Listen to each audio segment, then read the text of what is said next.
Assalamualaikum warahmatullahi wabarakatuh.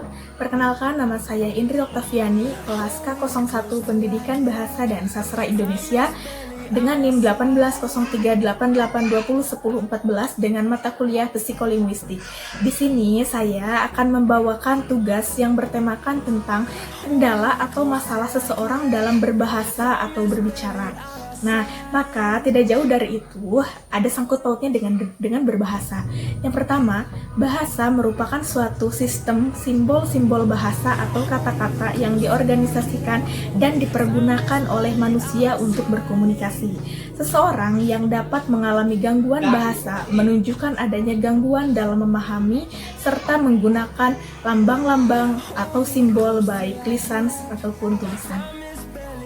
Saya akan menampilkan contoh seseorang yang mengalami kendala atau permasalahan dalam alat ucapnya, yaitu gagap. Silahkan.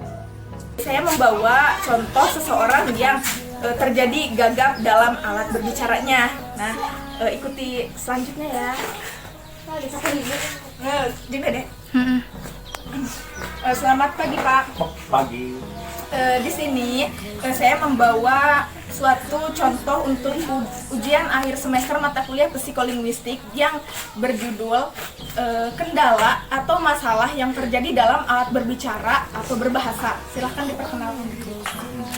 Nama saya Aris, alamat Kampung Sukarama, RT 1 RW 1. Umur saya 47 tahun.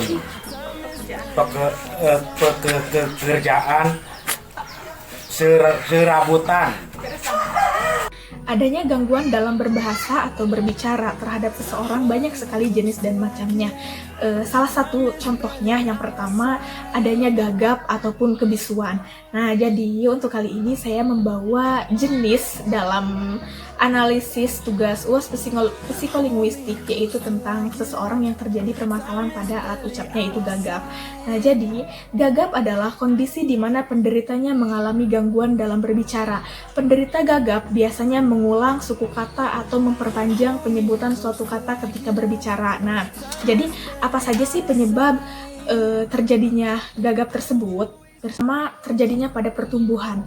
Gagap umumnya terjadi pada anak-anak usia di bawah 5 tahun.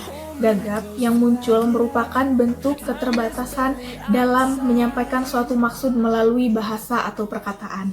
Nah, yang kedua, neurogenik adalah gagap yang disebabkan oleh gangguan pada otak, saraf yang terjadi dalam kemampuan berbicara. Yang ketiga adalah psikogenik.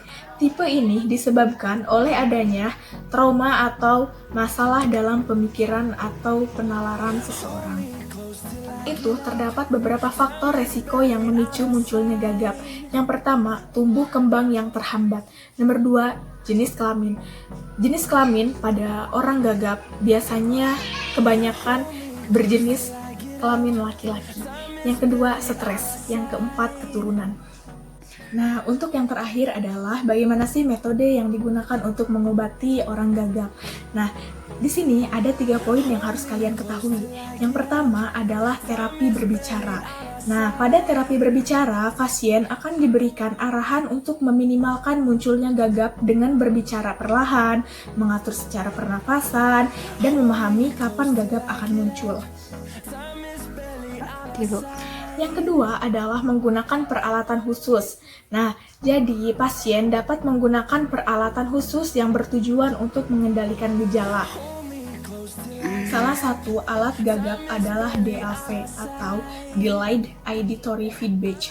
Alat ini bekerja untuk mengulang apa yang penggunanya ucapkan, sehingga membuat pengguna seperti bicara secara serempak.